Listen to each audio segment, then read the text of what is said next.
Anthony, because we asked for it, we decided to have no guests again, just go at it alone. What do you think about that? Yeah. Let's do it. I'm Anthony. Welcome to No Vacancy Live. That's my friend Glenn. You're watching the #1 show in hospitality.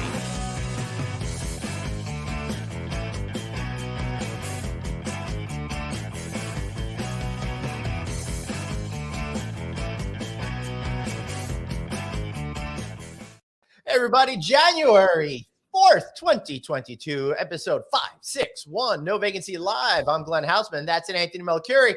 Anthony, so great to see you. I got to tell you, I'm ready for a show today. I got a brand new clean pair of sweatpants on. How good is that? I have a pair of sweatpants on. Well, the reason why I'm so excited about them being clean is that I'm not sure I changed my clothes much over holiday break. You know what's so funny is somebody wrote about the pile, right? We all have the pile. And it's like your wife only gets mad, your husband only gets mad if the pile hits the floor. As long as it's like on a bench or a chair where it's maybe hanging to the floor, but it's not on the floor, you're okay. They let you get away with it. So I usually have in my pile 2 black sweatpants, one or 2 black shorts, and 2 or 3 sweatshirts. And depending, like this morning when I went out to work out, I had my sweatpants on with my black shorts on with my black sweatshirt on. And I came home and my black sweatshirt, my black sweatpants are all in that pile. Nice. Now, that pile will probably not disappear for about 3 days, and then I'll go wash the pile. I like that idea. We just take all our clothes, especially the workout clothes, and put them right on the Peloton and just hang them there and let them relax there for a little while. Well, the guests we were supposed to have today, unfortunately, the COVID situation in New York took him out. Now, it didn't take him out like you think it took him out. He's a doctor. It took him out to take care of a lot of people, and he takes care of a lot of hotels and a lot of we'll just say celebrities and very A-list celebrities that all you know. And so he's probably making sure that hopefully nothing serious. And he's just making sure that they get tissues for their runny nose. And hopefully that's all it is. Right. But he's a very, very loyal person as far as when people call him, he goes. So he couldn't make it today, Dr. Primus. Hopefully we'll see him soon. But very interesting article I sent you today, Glenn, that I really want to talk about. And I wanted to talk about it off air a little bit before we get on there, but we didn't have time. The article is about people quitting their jobs. Right. And how many people quit their jobs. That's right. I definitely want to talk about that. But Anthony, I mean, I got to tell you, I'm getting really frustrated though with this Omicron thing. Not with COVID itself, but people insisting on call it Omicron. It's not Omicron. It's Omicron, which is a Greek letter, and they've been going with Greek letters. And I'm sorry, it's been aggravating me lately. And I wish people would just get the name of this variant correctly. You all got Delta right, much to the chagrin of the good folks over at Delta Airlines. But when you're hanging out with all your writers friends, that's what you guys argue about, right? You should hear us talk about that sort of stuff. It's very true. I mean, let me tell you, when language is misused, it really, really frustrates. Dude, how do you hang out with me? My language is the misuse language. I hang out with you for the giant paydays we get doing this show. Are you kidding me? It's like I misuse language constantly. I know. It's my true. favorite thing to do. Oh my God. I know. You should hear me go off on people that spell when they mean to say lose, and they spell it LOOSE. I don't even. Okay, let me tell you, I had a problem a couple of weeks ago, and I was writing the word lose. Yep. And I'm like, why don't I know how to spell the word lose? And I wrote loose. I swear to God, I wrote loose. I go, that's not lose. No. And then I was like, I literally had to go on Google and go lose, LOSE. But it's like there's some words that screw people up. Because I can't stand, and I make the mistake just because I type too fast. It's 2, 2, and 2. I can't stand when people use those words incorrectly. Yes. Don't get me started on there, and there. But I do understand when people are typing that sometimes they get it wrong and they think they got one over the other. I get it. Okay, so let's solve this problem forever and a day. Yeah. When you text someone Yes. And you have plenty of my texts where I spell things wrong because I'm running so fast. And you have the Now, same from me. what's that? And you have the same from me. Right, I but dismiss letter. I do put the wrong letters so in all. when you're familiar with someone Right. and they misspell a word, Right. do you go back in the next text and just correct that word and send it to them, or you leave the uncorrected word? I can't stand people liking me, so I always try to nitpick and correct them on every single misspelling possible. No, Just no, joke. I'm asking you. Oh, Do no, you send? no, I never, ever, ever correct people, and nobody ever Right, corrects you're me. not answering my question. When you send me a text and Yes. there's a wrong spelling, an Right. incorrect spelling, Yeah. do you once you realize it's incorrect, do you say, "Oh crap, I meant to say there"? Oh, I see what you're saying. I will do that when I miss up the 2 or 2 where they're there, and there. Other words I don't care about. I just don't want people to think I'm using grammar improperly sometimes. Gotcha. I Yeah. gotcha. All All right. right. So, Yeah, yes. depending on who you are, if it's somebody that's more formal, I will. If it's like you guys, no. Right. Right. But I will tell you all the reason why I could be so, cool about Omicron as opposed to Omnicron is that was the one thing I got out of joining a fraternity in college is I learned the Greek alphabet. So there was that. I didn't know it would come in handy 25 years later, but so I'm very proud of you. So All right. now, You want to talk about yeah, I think we're getting this wrong, buddy. First of all, let's do the article, pull it up, Yep. and let's talk about. But I think we're making a mistake. Okay, what's our mistake? Okay, when you pull up the article, we have to. All right, I got it up here because I tried to bring it up on my computer, but it's telling me I have to subscribe. This is from the Washington Post. An estimated 4.5 million workers quit or changed jobs in November, according to the Department of Labor. The report shows a trend of high turnover in the labor market, a sign of how profoundly the economy has been reshuffled in the 2 years since the onset of the coronavirus pandemic. Should I keep reading, or do you want to make? There's a line there where it says the majority of ththose people were in hospitality. All right, let me go find that. Okay, so the majority of people of what is it, 4.1 million? You said 4.5. 4.5 million, and majority of those people, millions of people, left the hospitality industry. Now, Yes, 1 in 11 jobs Mm-hmm. is in the travel/hospitality business, Mm-hmm. right? Mm-hmm. We have now, these are jobs, a lot of older people at 55 cashed out on their stock because everybody's doing well. Yep. But a lot of those are young people who say, I can do other jobs and make more money. I can stay home. I can do this, that, and the other thing. That's right. I can do Uber Eats when I feel like, take care of my kids. We've been over this story. Mhm. Those jobs aren't coming back. Those jobs are not coming back unless the industry does something entirely different. And it's not about pay and it's not about benefits. They Mhm. work long hours, they work weekends, they work Christmas. You either in this business or you're not in this business. And so those people that left for other paying jobs are not coming back. I am convinced of that. The people that are in our jobs now, we've got to make sure we retain them for what's next. And we've got to make sure that we bring people on that want to be entrepreneurs, that want to be in tech, that want to be in finance into our industry.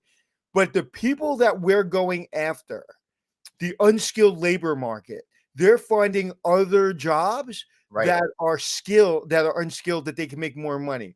We need to be going after the skilled worker and teach them the hospitality industry, because within the hospitality industry, there are a lot of skilled jobs that you need. So when you work at the front desk or you work in housekeeping or you work in, like, they're like, well, that's not a real skilled job. As soon as you get promoted from housekeeper to supervisor, you're in a skilled job. Mhm. Okay. And even I would even say a hotel job, a housekeeper is a skill job. Okay. So we are making a mistake. What is Yep. the mistake? Not quite sure how to fix it, but that is the problem. These jobs aren't coming back. So now what happens is you go to technology, and a lot of technology is going to fix a lot of these problems because we don't need as much front desk people. We don't That's need as much housekeeping because daily housekeeping is coming back. right. So it's going to the employee level is going to shrink, and we're going to be looking just for what? People that make other people happy. Hospitality people. People in skilled jobs, whether it be in revenue management, running a front office, running a hotel, in design, but we need people with skills. So we need to start talking about this career more than just hotel job. I can take my skill that I've learned in hospitality school and go really work anywhere. And that to me is the problem. I think we are looking at this the wrong way. Teaching someone how to check somebody in, or a property management system, or how to clean a room, or the difference between a pickup and a dirty room is one thing. But the ability to think, there's two ways to be in the hotel business: being in the hotel business or being in the business of hotels. I Right. think we got to start thinking about being in the business of hotels to really not only attract a lot of skilled labor, but also keep the people we have and promote them. I don't know. I just went off on a tangent So, all because right. So let me pose this one to you then, Anthony. Skilled labor, of course, would want to be paid more, potentially more than okay. owners have been willing I'm to. glad you bring that up. I'm glad you bring that up. Okay, my friend. How Yeah, much was a housekeeper making in, I don't know, outside of New York? say minimum wage or Right. close to it. Right. Now, if you go to Dunkin' Donuts, Mhm. if you go to Starbucks, if you go to Uber Eats, if you go to Amazon, they're all making $15 to $20 an hour. And there's a lot less friction in their job as Right. well. So if owners of hotels are saying I cannot afford to pay my housekeeper more than $9, $10 an hour, Right. then you know what? You bought the wrong business. That's right. Because okay, No, period, end of I'm story. laughing because we've been saying this a lot, right? That if you can't afford to pay people what they deserve to get paid, then maybe there's a problem with the business model, not the individual who's not doing the job, right? Well, okay, if you are driving, okay, if there's if you have 17 businesses, right? I have 5 different businesses. Okay. If one business doesn't do well, okay, I have another business, but I can't steal from that business to support my other business. I try not to do that, right? Right. So I try to keep each one individually, and you live or die by yourself. Hmm. Okay. So if I am driving a Bentley off of my hotel, then I can afford to pay my housekeepers $8 an hour. Okay, I mean, I can pay my housekeepers $20 an hour. If I'm driving my Bentley off my other businesses and that hotel isn't doing well, then guess what? You're a really smart businessman. You're probably going to sell that hotel or renovate that hotel to make more money. Right. So this bullshit of I can't afford to pay my housekeepers more than $8 an hour or $10 an hour is exactly that. So that has left the gate, right? That is Before true. Also, before don't bring your Bentley to the hotel that you. before COVID, people got away with that. I can't afford to pay the house guy. I can't pay for my staff. They got away with that. The people now who do the jobs are saying, whoa, whoa, whoa. Okay, thank you. I have choices now. Right. Okay. When you give people choices, the reason that people hate really rich people is because they have a lot of choices. When you have to get on the bus at 5 o'clock in the morning after making breakfast for your kids and go to clean somebody's house and then come home by 4 o'clock to make dinner for your kids and help them with their homework and then do it all over again and again and again. Sometimes a lot of times to a night job. There's not a lot of choices, right? You don't have a lot of choices. So you hate rich people, right? Potentially. Yeah. So when you start getting choices, you know, I didn't have a lot of choices. So I worked for people, mean people, for 18 hours a day, 7 days a week when I was coming up. And Mhm. I enjoyed it because I learned a skill. Right. Okay. And I learned what I'm good at and it gave me confidence. But I didn't have a lot of choices in my mind. Mm. So now that people have choices, now that we have all these opportunities, if our industry, whether it be from colleges to Marriott to independent hotels, if we don't understand, okay, that ship has left the dock, we're screwed. So we need to stop saying we cannot afford to pay people a decent wage. That $15 an hour conversation that the whole world almost blew up over is over because there are choices. And if you can't afford to pay your people, then you have to make critical choices in your business. You have to maybe shut room service. You may have to do housekeeping every 3 days. Make those decisions, but a happy employee that loves coming to work will make your guests come back regardless if you have housekeeping every day, regardless if you have room service. So the hospitality mindset for successful business is the base, is what our friend Suzanne, Dr. Professor Suzanne, put in the comments. And that's exactly right. Hospitality mindset for successful business is the base. And that's what we're going to talk about at 1:15, my friend Suzanne. So That is where By the we way, need. that has nothing to do with public stuff that you're doing. Just, just Right. That's another thing we're working on. But my point being is that number has been skewed because they talk about most of those people are 55 and over. When you take out the hospitality industry, right. I guarantee you those millions of people is a much younger age than 55. They've just Absolutely. chosen to go somewhere else. Yes, that is absolutely correct. Correct. And matter of fact, I just got off a 2-hour call with Sean Worker, my partner on the book, The Adapters, which all of you guys can get at right now at Amazon.com, and go check out theadapters.net, because we're doing a whole presentation coming up next month at a major industry conference talking all about adapting and innovating in the workplace to help stem some of these particular issues that are out there. And you're right. One of the things that we were talking about, Anthony, is they put out all of these factoids and statistics and stuff like that without any context or reference. And I know we're talking about the jobs thing, but the COVID numbers are really frustrating me as well. They put out this number, and I've been having talks with people who have all been sick. Members of your family had COVID, right? Yep. Did you give anyone in the government notice that you had multiple family members test positive? Of course I did. I'm supposed to do that, so I did. Right. So nobody I know has done that. So where are they getting these numbers that they're coming out with? Well, these numbers are numbers that are going from the doctor, but the numbers are much greater, as they say. And then there's got to be people like me who probably had COVID, but didn't even take a test. Oh, that cute little thing when you said your whole family's got a little sniffle, and when I made fun of you and you completely ignored me. I didn't ignore it. It's not feeling good. I chose not to do tests, and matter of fact, their tests are impossible to find around here. Right. I got some, so if you need some, I can send you some. Because I do what I do right before everything kind of shuts down. I smell it out like a week before, and I go buy like cases of it. Right.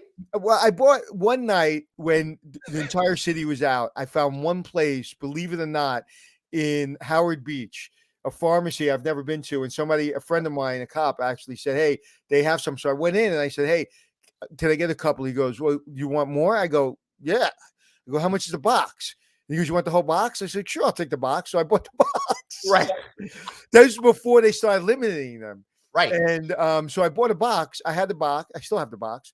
But then I bought everything that I could from Dwayne Reed and Walgreens and used those to test my family. But regardless of that, right.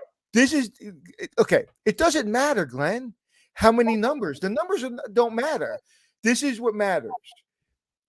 If you're vaccinated, is what I understand. Going off, I want to get back onto what we're talking about because I don't want to talk about COVID anymore.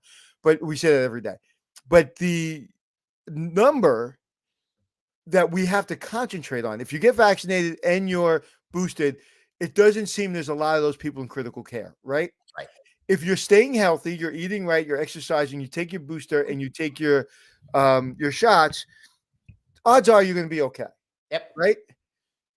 The new variant, Omicron, is that how you say it? How did you say it? Come on. Omicron. There's no Omicron. Omicron. Is that right?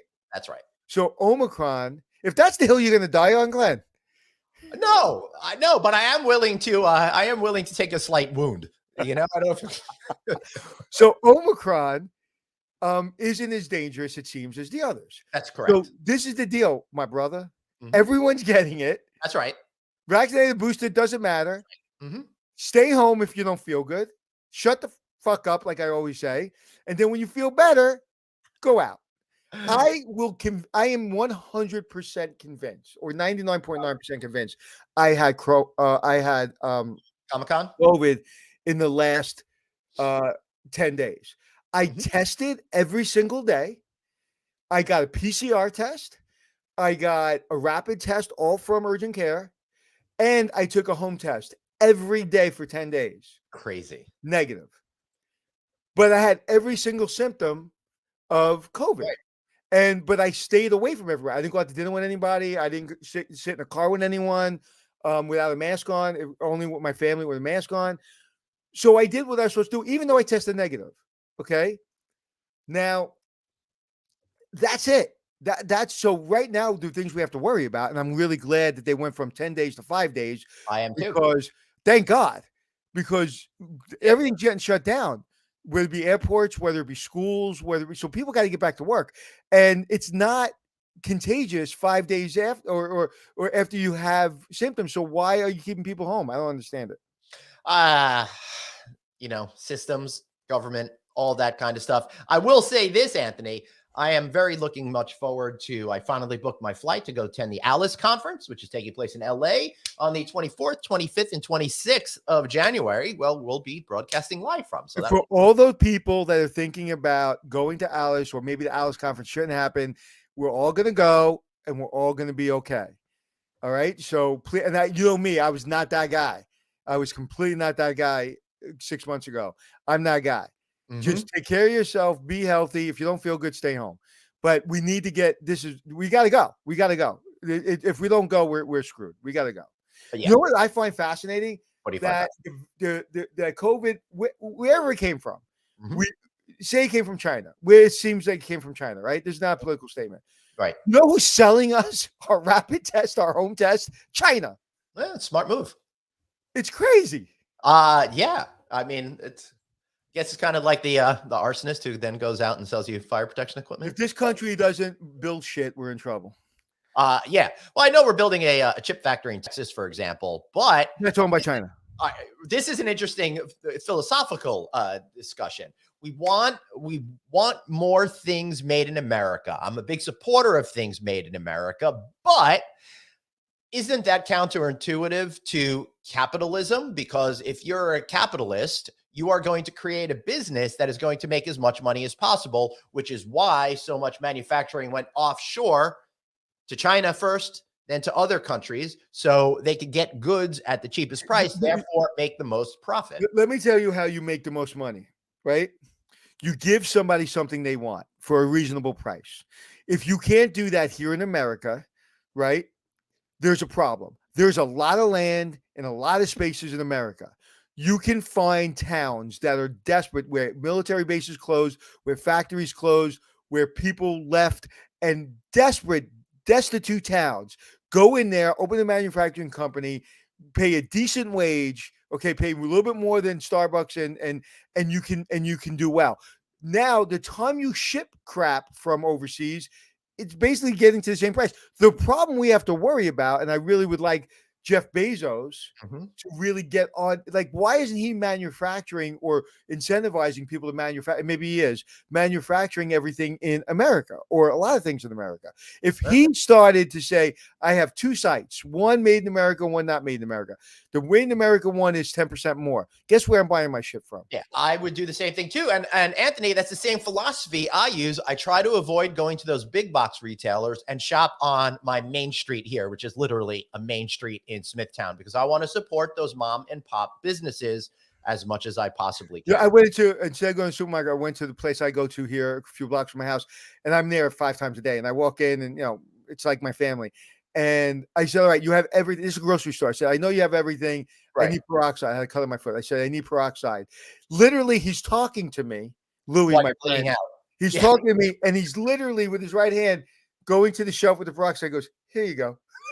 I thought it was amazing that, like, he knew exactly where it was. He didn't even look down. Right. It's not like he sells peroxide very often in the grocery store. But anyway, it was funny. So can we get back to what the hell I'm really passionate about right now? What are you really passionate about right now? I need a new host. That's what I need, a new co-host. What was I just talking about? Seriously, man, I totally agree with that. You want to talk about adapters. So Mr. Adapter, who wrote the book about adapters, hanging out with your friend that wrote the book about adapters, what do you think the hotel industry needs to adapt to? I think that they need to start thinking differently. But the first issue— Okay, what does that mean? How do they have to start thinking differently? If you didn't jump down my throat, I would have finished that sentence already. Now I have to start over and reset myself. Anthony, sometimes it takes me a good sentence or two to get rolling. This shouldn't be new to you. I'll eat a grape to keep my mouth busy. I think that's a great idea for you to go ahead and do that. All right.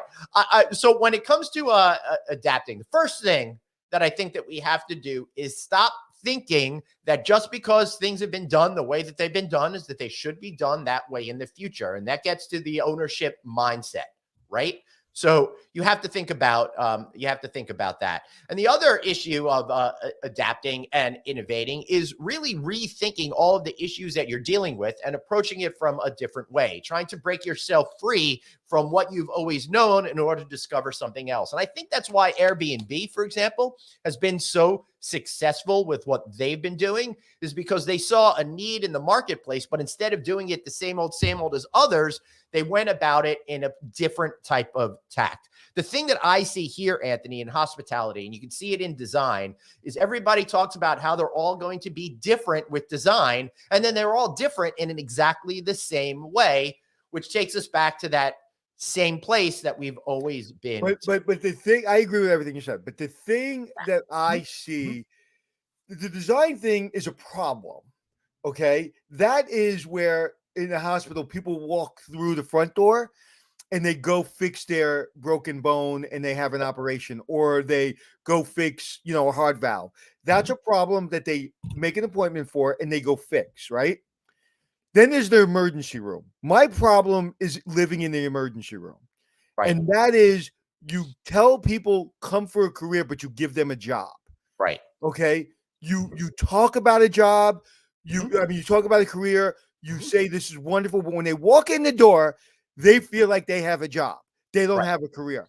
And the first 90 days, you've got to make them feel like they're bigger than that job, that there is opportunity. You've got to start to bring them around. You got to let them eat in your restaurants, go to your bars, go see the sales office, go walk around, go do a scavenger hunt like they do in one of the fancy hotels that my friend runs in New York City, and go find things around the hotel. Show them there's more to your cubicle at the front desk or in housekeeping to cleaning a toilet bowl. Yep. We talk about careers, but we give people jobs. That's true. Is the emergency room. So one of the things that Sean and I were talking about, you can use that on stage if you want. I love that. And one of the things that Sean and I were talking about this morning, and Sean will be returning to No Vacancy in the upcoming weeks, was you didn't clear that with me, Glenn. Oh shoot. God darn it, is when he was CEO of a company, in a hospitality company, he would have people come in and they would do 20-minute get to know you chats, just so he could sit and ask about people's lives, what their family is up to, what they're thinking about at home, and find out what they like and don't like about working for the organization in a safe space where they don't feel that their job is being threatened based on what they say. He said that helped him. It started off, everyone was suspicious, the first 5 or 6 people, like, oh, he's just doing this in order to, find reasons to be angry with us or whatever. But then they realized that it was genuine and people started to participate more meaningfully, and it led to some real good career making solutions. That is absolutely critical to a good boss should be doing all the time. And I love that. This is another problem that's in the emergency room. We put supervisors in positions that don't feel that they have the skills. So they're working out of insecurity, they're working out of self-doubt, and they're treating their employees the same way. Yeah. Okay. Out of self-doubt, and so they're not handling themselves appropriately because they don't have the tools. I was student number 1 in that class of being insecure and take it out on your employees. Right. So people don't leave jobs for jobs. They leave people. They leave it because of their boss. So that's great that you're having a conversation, and I'm sure that he made sure his supervisors were well trained. And it's not even being well trained. It's like we talked about yesterday. I had bad service and I had good service. They were probably both trained. One was probably trained more than the other. It's about, do I have a career or do I have a job? Right. If you're thinking a career, right? If somebody is thinking a career, they're looking at every opportunity. Where can I make more money? Where can I have more influence? Where can I feel better about my life? Right. So that's a career. A job is like, where can I make more money? Okay, if I go get that job, I can make 5% more. If I go get that job, I can make 10% more. Right. Then I can get a bonus on that job. That's the person that's miserable. Okay. Right. The person that's looking at as a career and using your job to, really take advantage of your job. And that's not a bad thing. Right. To take advantage of those opportunities, because that opportunity may make less money, but in the long run, you become what? You become valuable. And right now, the hottest commodity in our country, in our world, is a talented, friendly person. So it's interesting that you say that because it's got me thinking, Anthony, that maybe, and I'm just thinking about this for the first time, maybe it has something to do with Americans' culture of instant gratification, right? We expect things to happen now. I see this potentially with younger people. Oh, hold on. Somebody just put up a really offensive comment on Facebook. Don't do crap like that, people. Really, seriously, keep politics out of this. Anyway, maybe what's happening. I want to know what they put in the private chat. I will. I Not will. you, I'll type it in Suzanne. there. Suzanne, put in the private chat. I want to see what the idiot said. Go ahead. Yeah. All right. Sorry, totally derailed me, but I find stuff like that so super offensive, and I can't handle that. If we can have political discourse, but we have to be polite and respectful to each other, and anything less than that is obscene and obnoxious, and I don't appreciate it. I can't wait to see it. Yeah, I mean, you've seen it before. You've heard it before. But anyway, now I've totally lost my my thing. What did I start by saying? I typically don't listen to you, so I'm not That's sure. a good point either. Nobody listens to me. What am I going to do? It doesn't matter. But he did. You know what? He did. Instant gratification. So we have this tendency in the United States here to be very focused on instant gratification. I want what I want, and I want it now in the way that I want it. Careers don't work that way. Careers are visualizing years in the future about where you want to be, and then taking the path to that. And yeah, you're absolutely right. It's not about making all of the money right now. Maybe it's about having a livable wage right now, but the goal is to be financially and emotionally secure in the future. I agree, and I agree, but no, but there's not a but there. I agree. Mm-hmm. When you think of career, I want people to think of it this way. At least this is the way I've always thought about it. A career doesn't mean I'm going to be working for a company. Mm-hmm. Or I'm not going to be working for a company, or I'm going to go work for Amazon, or I'm not going to work for Amazon. Mm-hmm. Make yourself indispensable. That's your career. Your priority in life is to make yourself indispensable. I say it all the time. Anything I've done over the last 12 years, most people couldn't do, meaning people can do Hotel Impossible. They couldn't do my Hotel Impossible. Right. They could have done 5-star secrets. They could have done Extreme Hotels. A lot of hosts could have done that. No one could have done Hotel Impossible. Just like nobody could do Restaurant Impossible like Robert Irvine. That's right. Or nobody could do Anthony Bourdain's show. So for that show specifically, you couldn't do another show like that. Now, when I ran a hotel, the reason I made more money than a lot of people in New York City, and the reason I got brought into very complicated jobs is because I was indispensable, because I was told, but I did change hotels with my teams, and I put teams in bold. My teams changed these hotels, and we were doing things other people couldn't do. I made myself indispensable. Now, there's a lot of things that I do in my life that other people can do, but there are certain things that no one else can do. And it took me a long time to say that out loud. Okay. But I made my whole life about being the guy that people needed to call.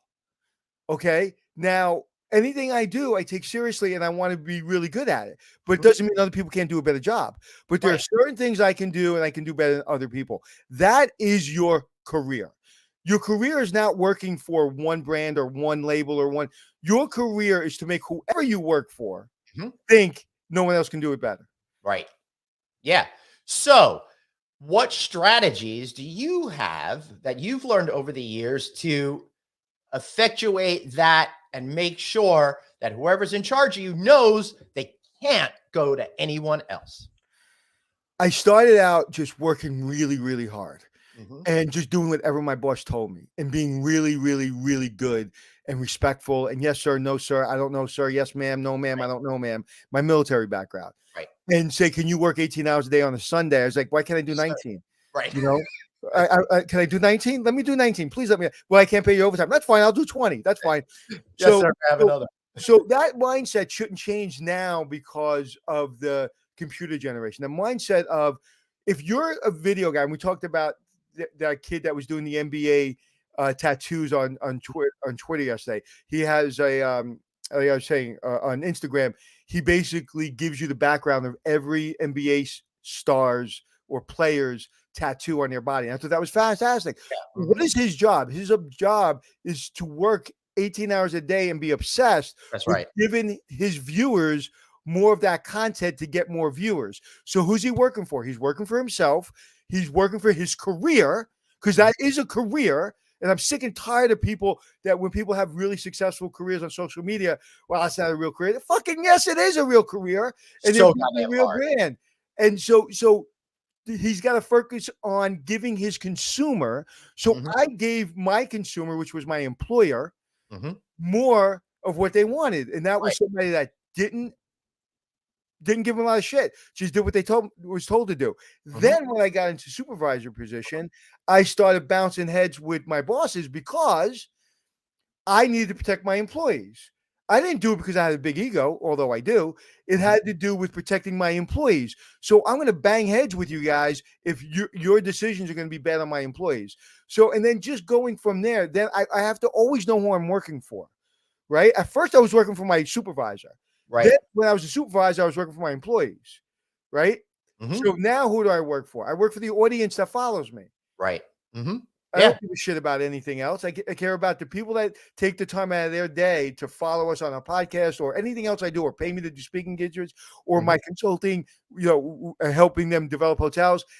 I focus on them and I try to do it at a level. And the one thing on my business part on the consulting is when we sign contracts, we just signed another one a couple of days ago. They want to say, yeah, but you're never going to be involved. I'm like, I'm involved in everything. Because that's my obsessive personality of I want to make sure, like I'm still that 3-year-old boy. Did I do okay, mommy? Did I do good? Yeah. That's your career. Your career is not to work for an asshole that you don't like anyway. If you have to deal with him, or deal with her, deal with them. Just make sure that when you leave, people say nice things about you. Hey, dude, speaking of what you just said there, perfect time to say, hey, this is my 6th anniversary of working on my own today. Congratulations. So, yeah. So I was just thinking about that because working for an a-hole could be a great motivating factor to help you achieve your own goals in your own life as well. But we go back to be an entrepreneur, and I struggle with this and you struggle with this. Everybody struggles with this. And if they don't, they're lying. I'm a disciplined person, but the extreme discipline it takes to be your own boss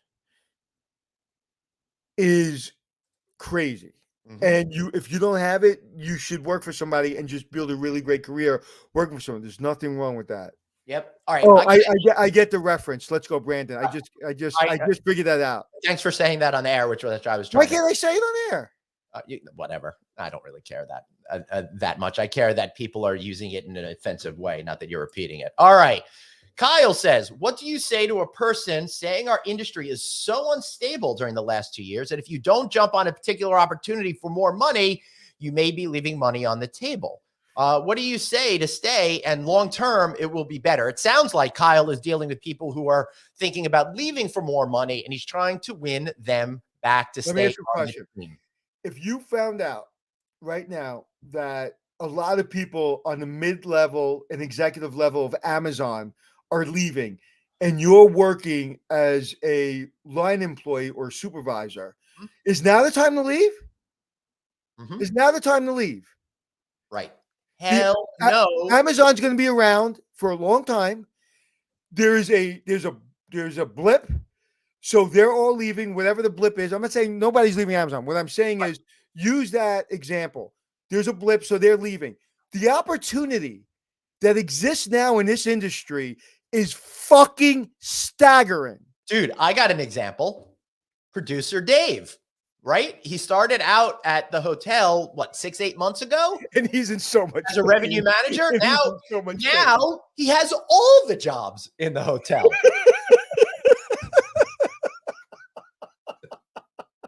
I laugh because I am getting so much enjoyment at watching him struggle. He is the epitome of a person that doesn't have the background to be taking on the responsibility, and he's killing it, and he's doing a great job. And I told him, you keep doing it and they take care of you, that's great. You'll be a general manager. Right. But if they don't, guess what? Call me. Right. You call me, I'll have you in a GM job in 24 hours. Mm-hmm. I know too many people looking for people like crazy people like you that want to have all the jobs, Right. and you'll do well. So that is a great example. So if you're in this business right now and you're a supervisor at the front desk and you like this business, yes, you are leaving money on the table potentially. Okay, if I told you how much money I made from the first season of Hotel Impossible, nobody will believe me. Right. Okay, I left more money than you can imagine on the table by leaving my career. Yeah. Okay. I But was you making also, you left your career, spent a year basically making nothing, then 2 started the years, show making next to nothing. went through 2 years. my complete fuck you fund, Wow. had no money coming in, and went to work for literally pennies of Right. what I was making. Because when you do 13 shows a season, and I was blessed beyond blessed to have the show, and it's the greatest things I've had in my professional career. But Next to working with me. I know. but long term, that's not true. The long term, the long term payoff, I wasn't thinking about. This is what I was thinking about: doing a good job. And if I Right. do a good job, I'll let the rest take care of itself. Eventually, on my last season, I made the number per episode that I said I wanted to make eventually. Right. And I said I wanted to do 100 shows, and I did it. And I did it because every single scene and every single moment Mm-hmm. mattered to me. Yep. So when you talk about careers, okay, you got to talk about what do you like getting up in the morning to do. When you talk about the hotel business, I would square up on that person. I'd say, what do you like doing? And they said, Right. well, I like being around people. I like the chaos every day coming in, never knowing what's going on. You sit right there and shut up. And I guarantee you in 10 years, you're going to send me a thank you letter. And I would like a check in the thank you letter because you're going to make a lot of money in this industry. Now, when I left, I didn't leave a GM job. I left the job of the guy that was turning shit around and nobody else was turning around. Right. It becomes a premium to Right. that. Mm-hmm. Okay. So I would say, with all of the breath I have, take those people that want to be in but think they're leaving money on the table and say, yeah, you probably are. Right. But are you working every day for a job, or are you working? And again, I'm just now starting to feel comfortable saying these words that I'm saying because, even though I have a big ego like a lot of people, I don't celebrate myself. I said to the skyline of New York when I came out of the military, everybody in New York's going to know my name in the hotel business. Little did I know that I'd be able to walk down the streets of Spain and people know my name. Right. But that never came from holding up the trophy before I won the trophy. That came from, yes, sir, I'll be in at 6 a.m. in the morning and I'll file the pencils in the order you want them filed. Thank you very much. Yeah. That's the mentality I still have. When I get off the stage of the commencement speech, I turned to Suzanne and I said, did I do a good job, boss? Did I do a good job? Something I didn't get paid for, something I wanted to do my whole life. And I said, did I do a good job? That's all that mattered to me. So if you care about doing a good job and being able to build your brand, you'll be okay. If you're worrying about leaving money on the table, then that's a problem. Yeah, that certainly is a I don't even know problem. what that means. All right. So I got a couple. If I was a banquet waiter at the Westin Hotel 15 years ago, I would have made $315,000. So if you were a general manager and that general manager was making, say, $250 of that hotel, he says, you know what? If I'm a banquet manager or banquet captain, I can make $315. I'm leaving money on the table. Let me go be a banquet captain. Do you want to be a banquet captain, which is fine, or do you want to be a general manager? Right. All right. So Craig Sullivan says, hey, Glenn will be working for producer Dave at the hotel. Craig, that will never happen. No way he's going to hire me. That's number one. But secondly, let's bring on producer Suzanne. You just wrote something in the in the comment section that I found fascinating. Why don't you tell us what that is?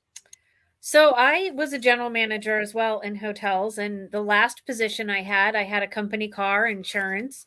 But on the other flip side of things, I left all of that and sacrificed at least half of my salary to get into teaching and really starting from the ground up.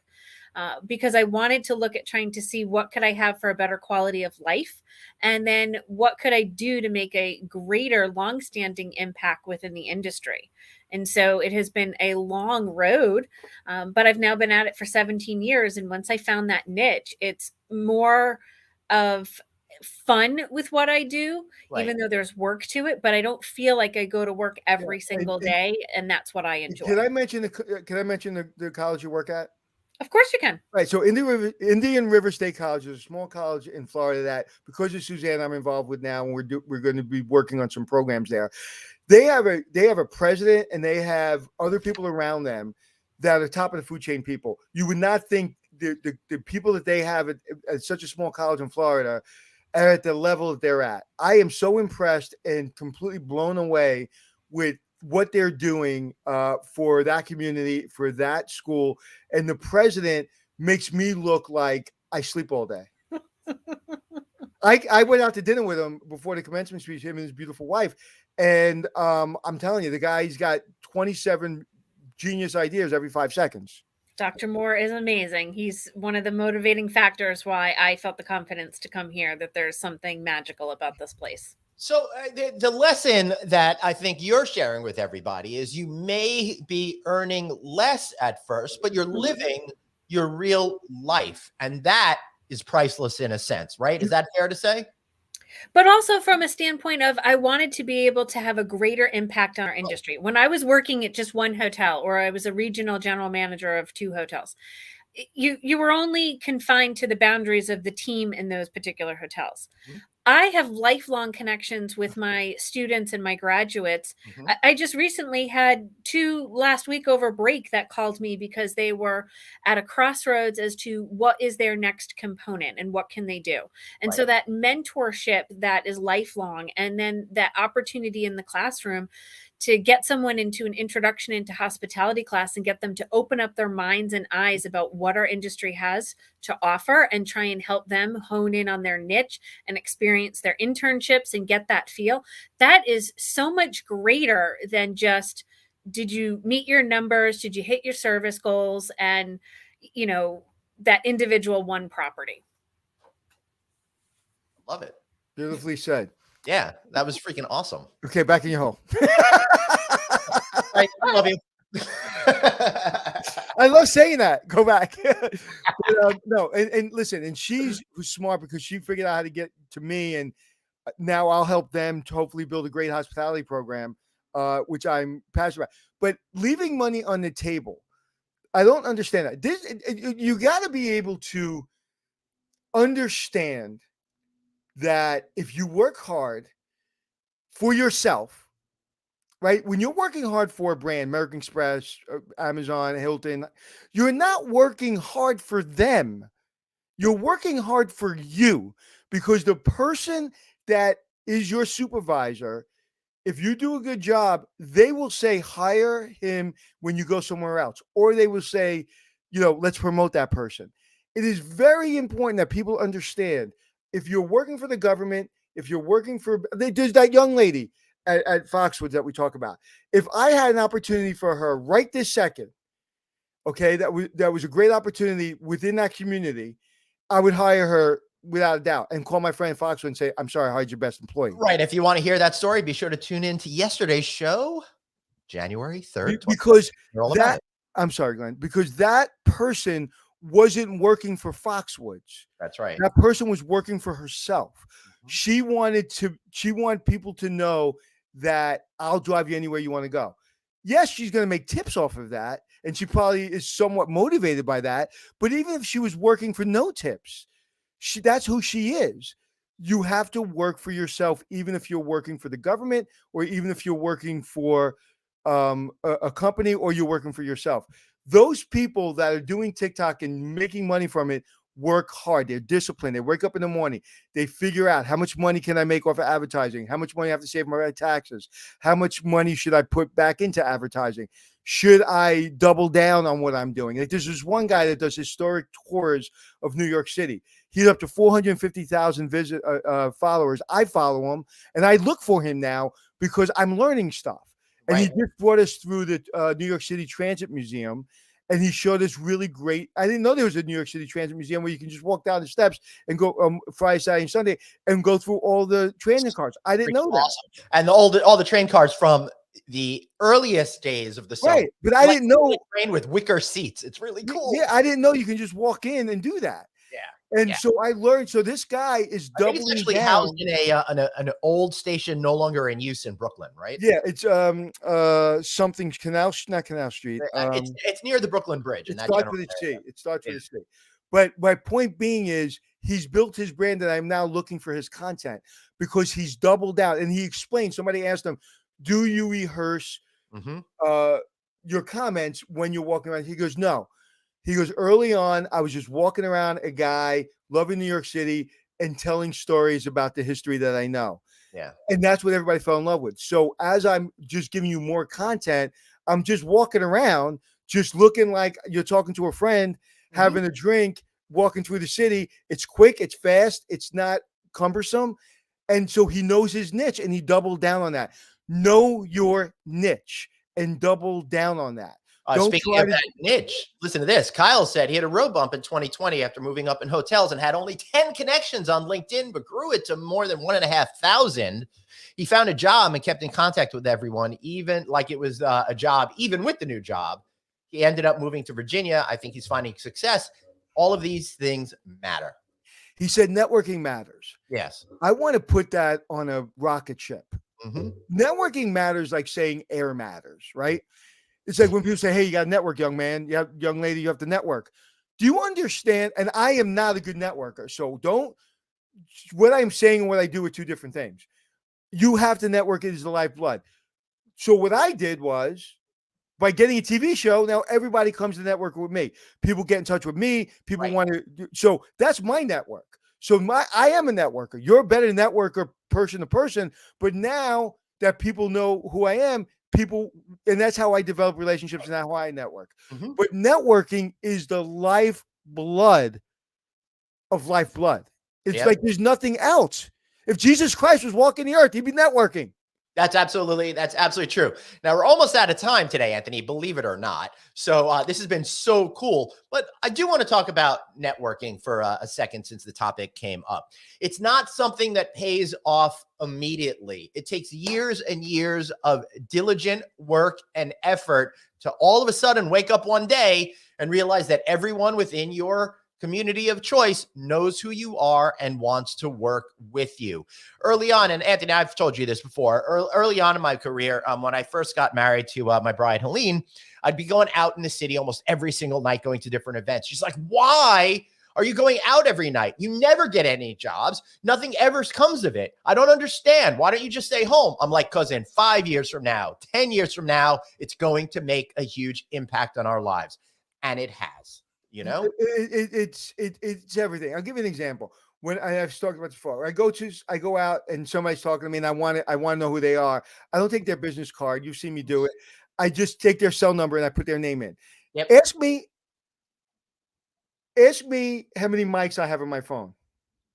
How many contacts you have? Mics. All right. Anthony, how many mics are in your phone? I have Mike Agent. I have Mike P's, Anthony's friend. I have Mike Business Plan. I have Mike Chimney. I have Daddy Mike. I have Fence Mike. I have Hotel Mike. Daddy Mike? Maybe you're revealing a little too much on the show, Anthony. My friend's father's name. I don't know.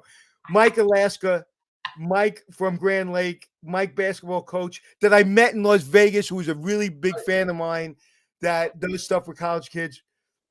Mike Branson Hotel. But Mike McManus, you have him in your phone? My who? Mike McManus. Speaking of mics, I do have Mike McManus in my phone.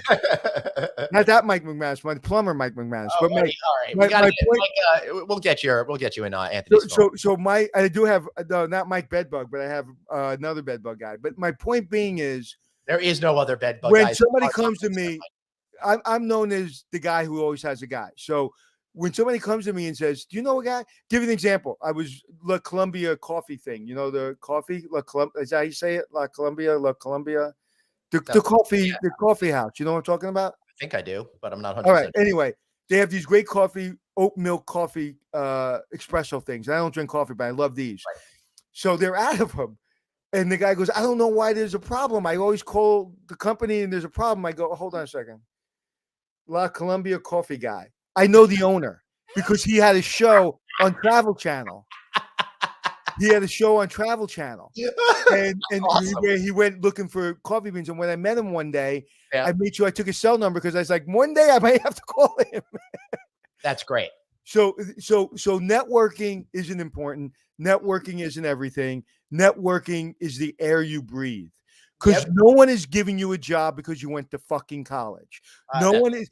I'll give you a plumbing job because you went to plumbing school. I'm not going to let you run my business because you have a business degree. Yep. Think about that.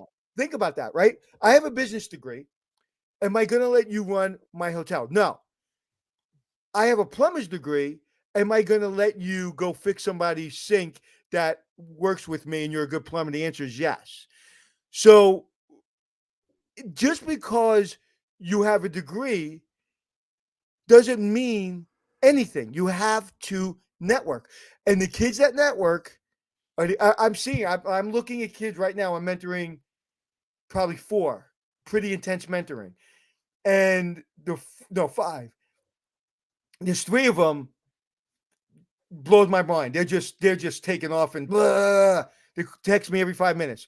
And the other 2, I'm like, did you do this? Did you do that? Push here, push there.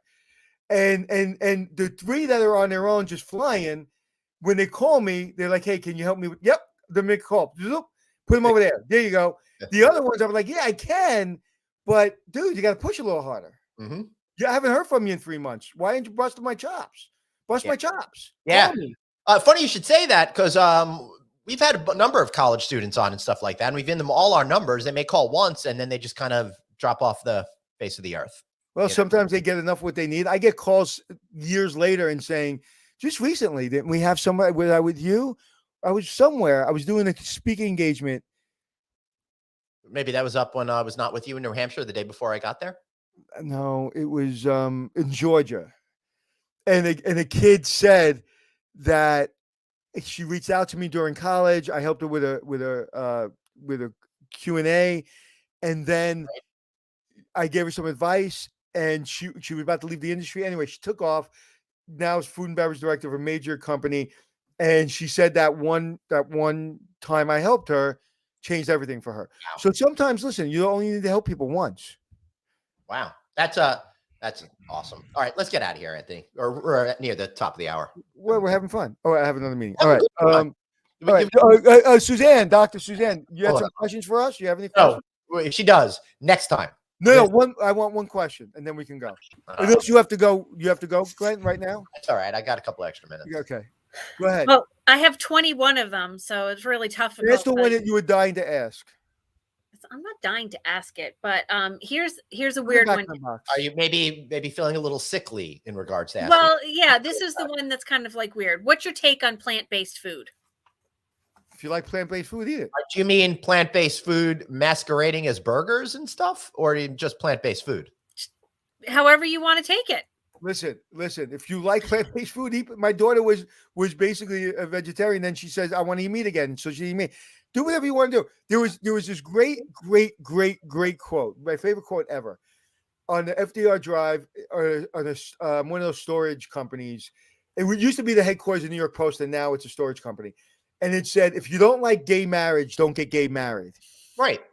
I love that. It's like, that's right. What do you have against gay people getting married? You idiot. Like if you want to eat plant-based food, eat plant-based food. I don't give a shit.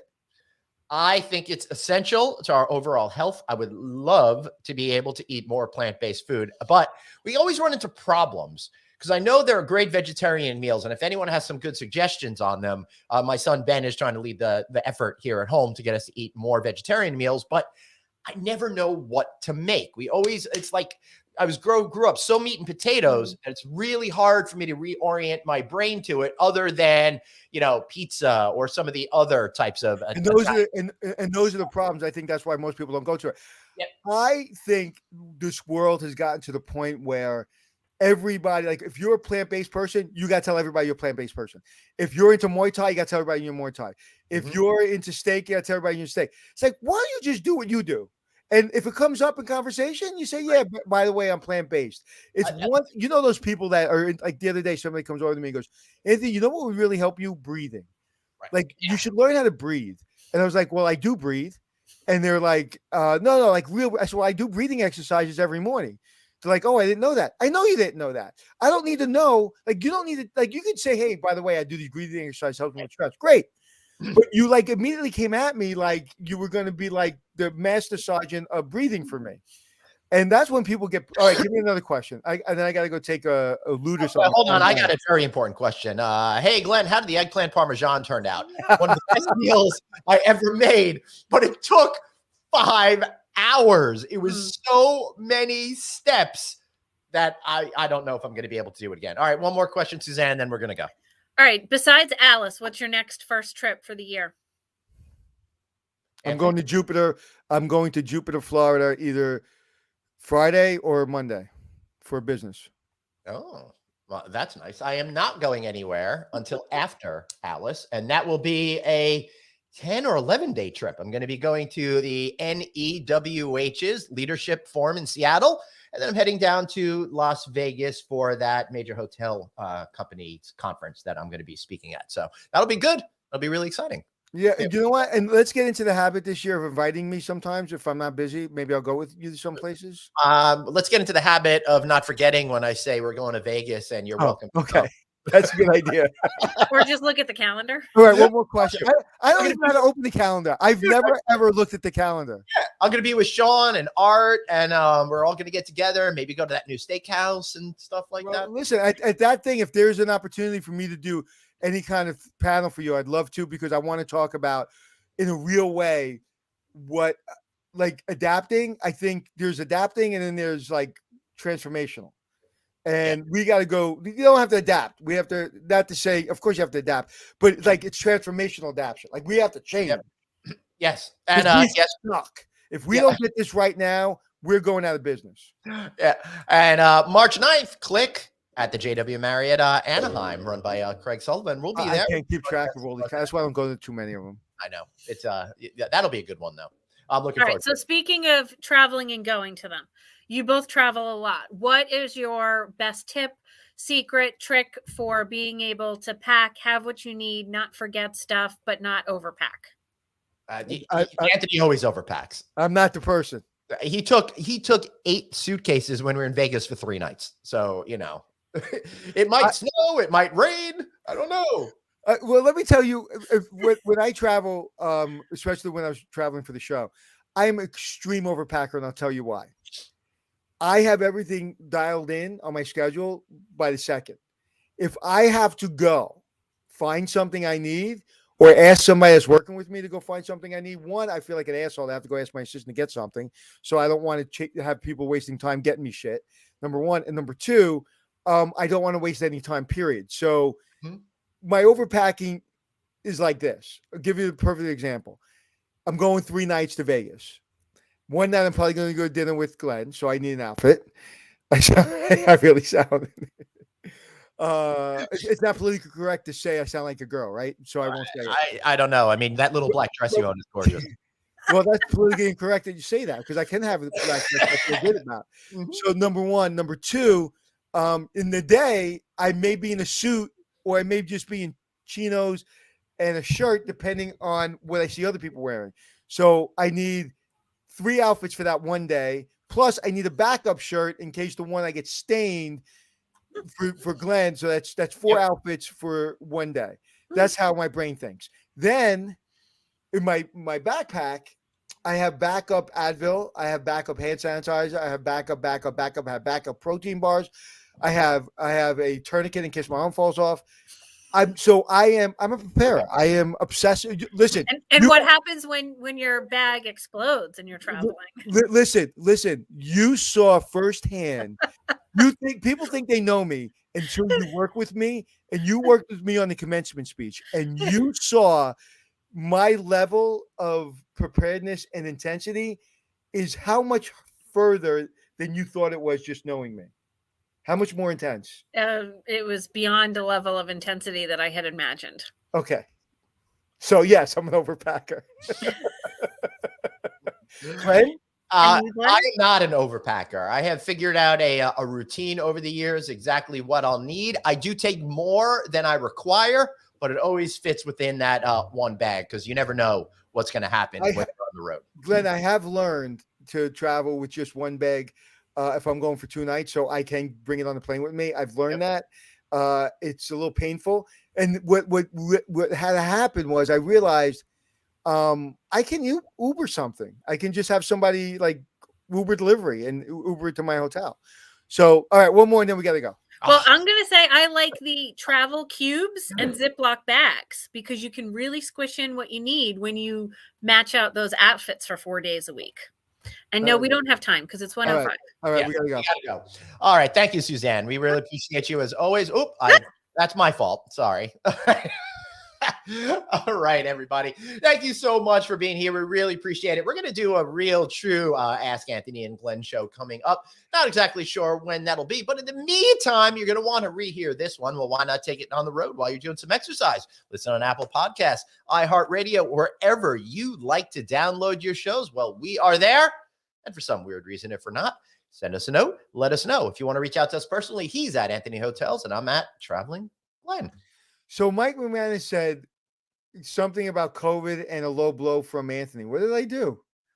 You were talking about the other person in your. I see. Yeah. I see. Mm-hmm. Hey, you know what? I've just made an executive decision. You need to approve it because you're the CEO of this executive decision. Yeah. Okay. We got to do at least 2 shows a week with no guests. 2 shows a week with no guests. I don't know. Maybe. Now anybody that just heard you say that, please comment in comments what you think Glenn meant because his body language. No, I'll tell you, it means that 2 might be a little too much, but I could probably be talked into 1. All right, 1. Yeah. All right. Let's get out of here. All right, everybody. In the spirit of today's show, remember you've got one life, so blaze on and be kind to yourself. See y'all tomorrow. Oh, you forgot to do the thing. I didn't.